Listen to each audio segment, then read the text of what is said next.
Hello, and welcome to our design project presentation around sports as students.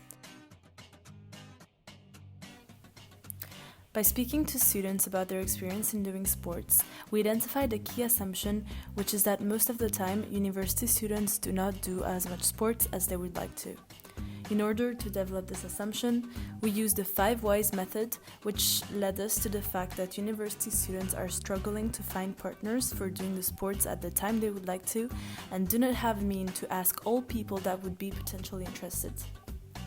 At this stage, we still had unknowns that we needed to address, and we brainstormed and decided to interview as many students as we could in order to address those uncertainties, trying to avoid the cognitive biases and identifying key personas that would help us to develop a user-centric solution. We decided to do a semi-structured interview, and we avoided biases such as the say-do gap by preparing open questions instead of asking yes-no questions. The groups of students we wanted to target were 1. Society members not involved in their society activities or feeling that improvements can be done, and 2. People who are not in societies but have an interest in sports. The overall objective of our interview was to identify what is the ideal workout for students by asking them about the sports that they prefer, how many times a week they would like to practice it, in which location ideally, and which factors prevent them to reach this ideal.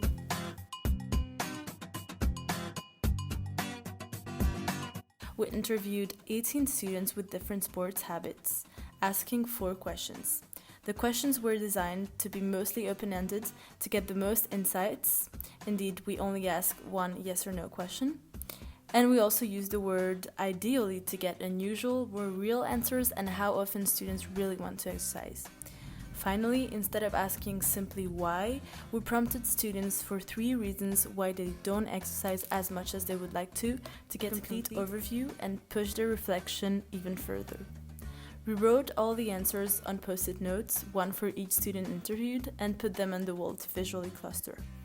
There were 2 main steps when clustering. We initially categorized the interviews in 2 groups, those in a society, yes, and those not, no. We then wrote the main reasons why each group did not do as much sports as they would like to. We wanted to see if the reasons differed depending on society membership.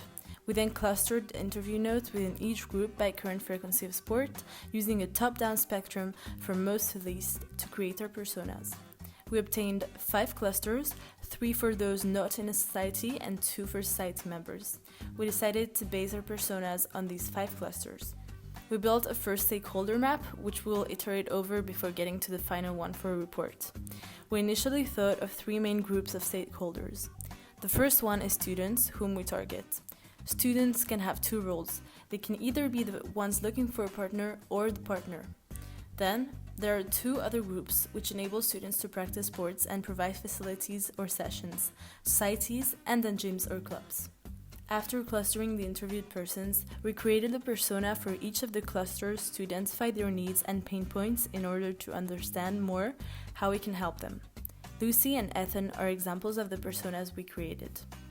Lucy is representing those students who are members of a society but don't find the system convenient for their needs, while Ethan is a student who practices sports and would like to practice more.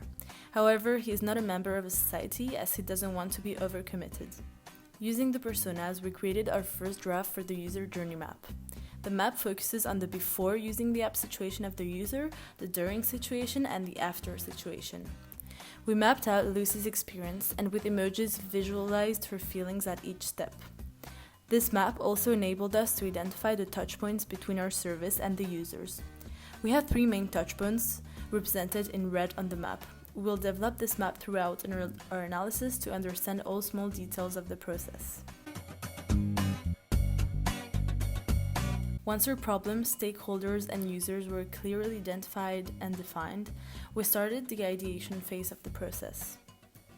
We started with a how might we statement to avoid ever being off topic during our research and fully concentrate on the problem. We started with an all-in brainstorming around the following question. How might we help students practice as much sports as they would like to? Inspired by the colorful post-its without any doubt, we clustered the ideas that came out of this brainstorming session into groups. The major cluster grouped ideas that could be integrated in a mobile app. There were two other clusters, which were the initiatives that UCL or the societies could take to solve the problem.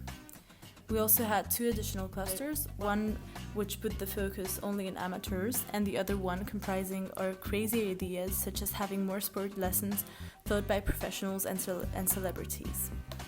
Finally, we decided to keep the ideas for the mobile app, as it was the biggest cluster and also the idea which involved the least number of stakeholders. We decided to get some inspiration from the Tinder dating app. Developing a solution using this app as a framework is also coherent with the current trends, which can be observed amongst 18 to 24 years olds, most likely students, who are the biggest Tinder users. Tinder also has more than 50 million users, making it one of the most famous people matching apps. Inspired by Tinder, we did a scamper to see how we could adapt the app to our specific problem. As a result, we get an app where people looking for workout partners can be matched based on their common interest for a sport and level of practice. The app would also allow partners to find and book places. Our app would be an alternative to societies, enabling smarter and more proactive matching of individuals. The value proposition also includes flexibility of time and place of the workout.